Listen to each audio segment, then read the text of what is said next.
This is Democracy Now!, democracynow.org, The War and Peace Report. I'm Amy Goodman. In this special broadcast, we begin the show with the Indigenous scholar and activist Nick Estes. He's co-founder of the Indigenous resistance group, the Red Nation, and a citizen of the Lower Brule Sioux Tribe. I talked to him earlier this year about his book, Our History is the Future. The book tells the history of Indigenous resistance over 2 centuries, offering a roadmap for collective liberation and a guide to fighting life-threatening climate change. Estes centers this history in the historic fight against the Dakota Access Pipeline at Standing Rock. I asked him to talk about the 2 Thanksgiving stories he writes about at the beginning of his book. So the first Thanksgiving story begins with the Pequot massacre by members of the Massachusetts Bay colony, which really marks in my opinion, the mythology of the United States as a settler colonial country founded on genocide to create, ironically, peace. And then I begin with another story of a prayer march that we led in the Bismarck Mall in Bismarck, North Dakota, to kind of bring attention to the Standing Rock struggle during a Black Friday shopping event, which was met by police armed with AR-15s, who then began punching and kicking water protectors who were holding a prayer in the Bismarck Mall. And I thought it was a really kind of jarring contrast between the past and the present, to say that while there are differences between the massacre of Pequots in Massachusetts to the contemporary fight against an oil pipeline, nonetheless, Bismarck, North Dakota is a 90% white community that originally the Dakota Access Pipeline was supposed to go upriver from, but then was rerouted downriver to disproportionately affect the Standing Rock Sioux Tribe. And disproportionate is the language that the Army Corps of Engineers used, as if there's ever a proportionate risk to environmental issues and water contamination. So at this particular moment, there weren't any actions that were happening in the camps, and it was largely at a standstill. And I think at that Thanksgiving weekend, there was an un-Thanksgiving feast that was held in the camps, and it was actually the highest point of the camps themselves, in the sense that there were the most water protectors had showed up. So I thought it was a good kind of contrast to show that this history, is a continuing history of genocide, of settler colonialism, and basically the founding myths of this country. Your book's last words are, we're challenged not just to imagine, but to demand the emancipation of Earth from capital. For the Earth to live, capitalism must die. Explain. So that line is part of, this longer section on liberation. And I think when we think about climate change, oftentimes the question of climate change really centers on market-driven solutions, such as, green capitalism, and how do we create markets that incentivize transition to sustainable economies, right? And I think really what we're kind of beating around the bushes is that it's the system of capitalism that led us into this economic crisis to begin with. It's the designation of certain populations in certain territories as disposable that has led us into our current epoch of global climate change. And so when we talk about who's going to bear the most burden when we transition, out of the carbon economy, it most likely is going to be those populations that have historically been colonized. And what's happening in Southeast Africa is a perfect example of why we need to transition away from not just the carbon economy, but capitalist economies in general. Because if we look at the history of how Africa has been a resource colony for Europe and for North America, we can look internally in the United States and understand that indigenous nations continue to serve as resource colonies for the United States, whether it's the Navajo Nation, where I'm living right now, that is producing oil and coal to generate electricity for the Southwest region, or whether it's the Fort Berthold Reservation up in North Dakota, that is, the ground zero for oil and gas development in the Bakken region. We have to understand that indigenous nations have largely been turned into resource colonies and sites of sacrifice for not just the United States, but for the oil and gas industry. And so we need to not just think beyond climate change and putting carbon into the atmosphere, but we actually need to think about the system, the social system, right, that created those conditions in the first place. And so capitalism is fundamentally a social relation. It's a profit-driven system, whereas indigenous sort of ways of relating is one about reciprocity and mutual sort of respect, not just with the human, but also with the non-human world. And we're undergoing, the sixth massive extinction event, which is caused by not just climate change, but is caused by capitalist sort of systems and the profit-driven sort of motive of our current economic and social system. I want to go to President Trump right after he was inaugurated, announcing the pair of presidential memorandums to revive the Keystone XL and Dakota Access Oil pipelines, the two major projects halted by the Obama administration following massive resistance from indigenous and environmental groups. This is with regard to the construction of the Keystone Pipeline, something that's been in dispute, and it's subject to a renegotiation of terms by us. We're going to renegotiate some of the terms, and if they'd like, we'll see if we can get that pipeline built. A lot of jobs, 28,000 jobs, great construction jobs. This is with respect to the construction of the Dakota Access Pipeline. Dakota Access Pipeline.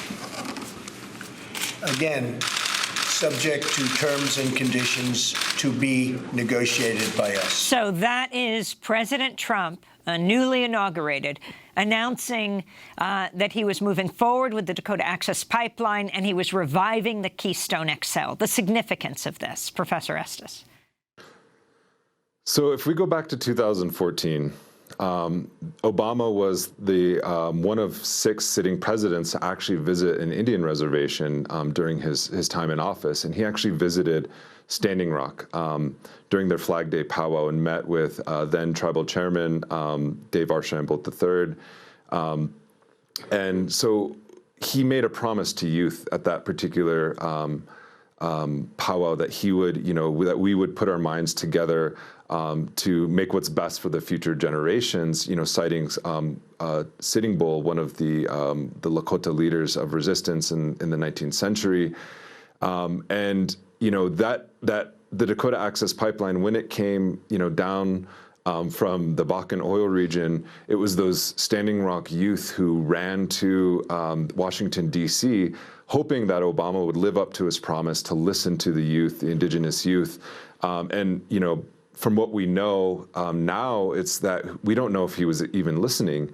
And so in many ways, Obama couldn't really halt the construction of the pipeline. Towards the end of his term, I know that there was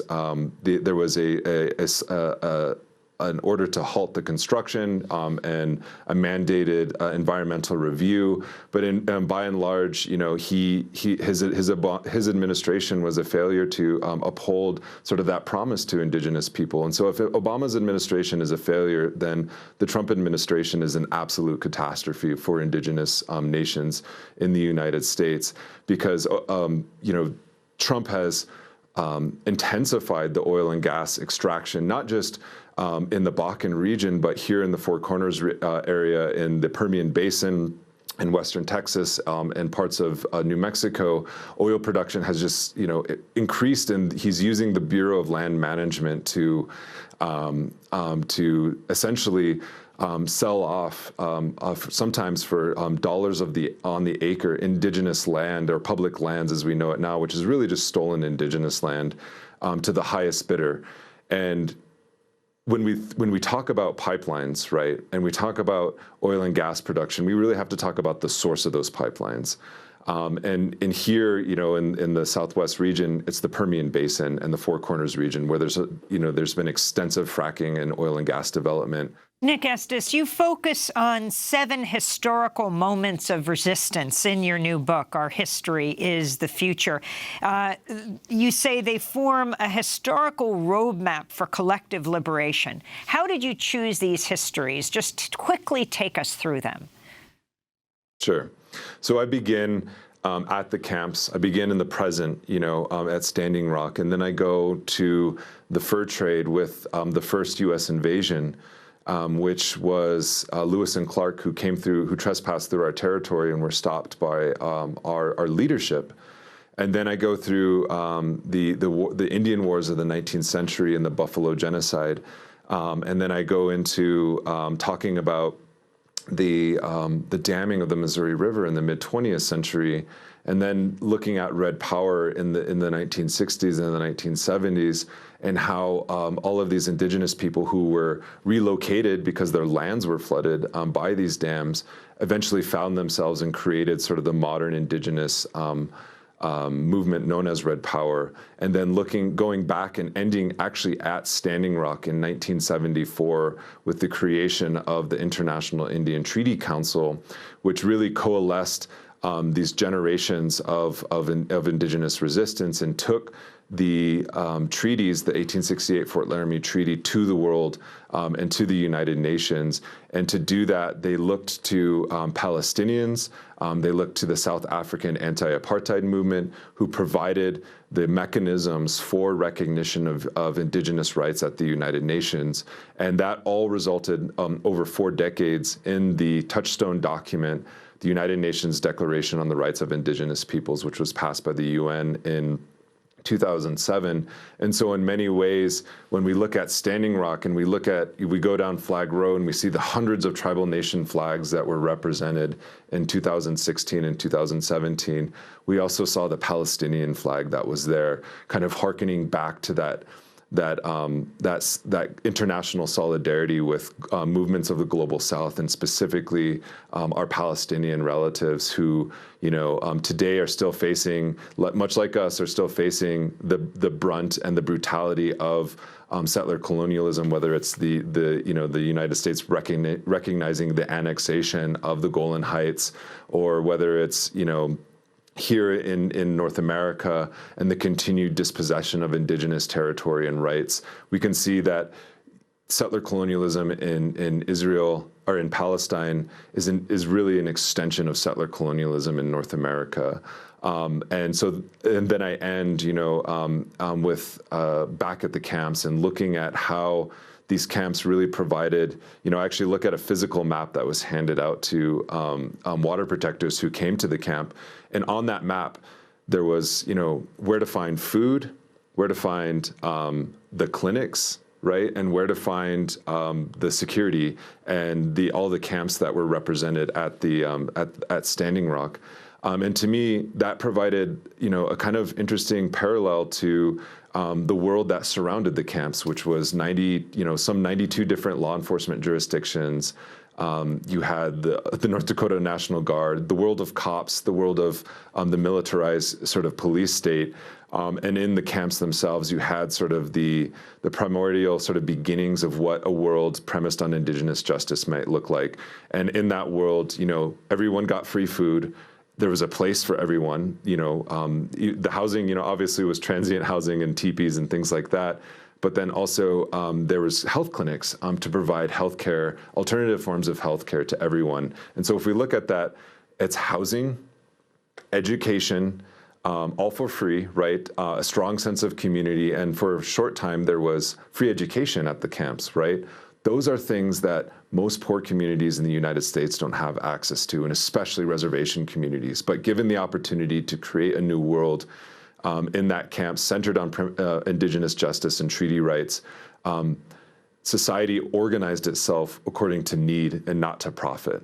And so where there was, the world of settler colonialism that surrounded us, there was the world of Indigenous justice that existed for a brief moment in time. And in that world, instead of doing to settler society what they did to us, genociding, removing, excluding, there's a capaciousness to Indigenous resistance movements that welcomes in non-Indigenous peoples into our struggle, because that's our primary strength, is one of relationality, one of making kin, right? Nick Estes, Indigenous scholar and activist, author of Our History is the Future, and co-editor of the new book, Standing with Standing Rock, Voices of the No Dapple Movement.